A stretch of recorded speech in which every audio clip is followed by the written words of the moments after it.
where his arms end up and where I end up, right? So if he's laying down, we're going to do what we were doing before, okay? When I step in here, if his arm is in between us, I'm going to have to treat it differently than if I get underneath his arm, right? So ideally, I'm trying to get my butt into this gap here, okay? And I'm trying to get his arm separated from his body. So if I step in and he immediately hooks onto my leg, I'm going to have to do other things, okay? And we're going to talk about how to handle that in a minute, right? But when I'm looking here, okay, and I'm trying to get to that gap, I want my butt into that gap, right? So I'm trying to get here.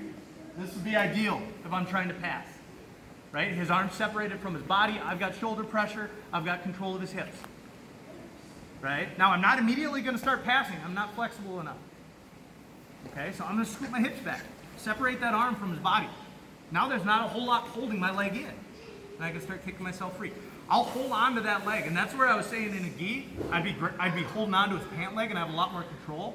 Here, I'm just going to use my wrist, okay, to pull that leg with me as I start to get myself free. Keep that tension. I'm not yanking it up, I'm not cradling him up unless I need to, right? If I want to control him a little bit, that's fine. But when I'm ready to pass, I'm keeping tension, right? But I'm not yanking it anymore. I'm no longer trying to lift his hips. I'm letting his hips fall, I'm just keeping that tension so I can start stomping myself free. I reach past, my hips are up. Okay? I don't want to come up here with my leg in between. Alright? Everybody, especially when they first learn something, especially when they're shaped like Jack and Jake, will push on my face and will try to triangle me.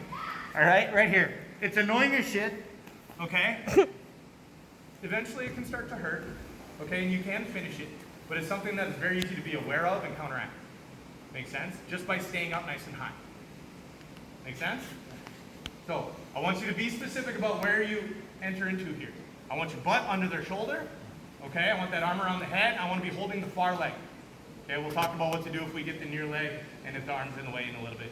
Cool? Questions? Do you see it?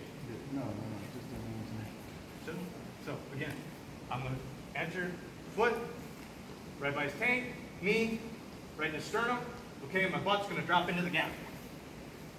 Leg around the head, scoop my hips back, and I can start stepping myself free. Again, ending in that high side control. Okay? Then I can pull that arm out, I can start going wherever I need to with it. Don't end it up down by the hips, or you're in danger of that reverse triangle. 1, 2, 3.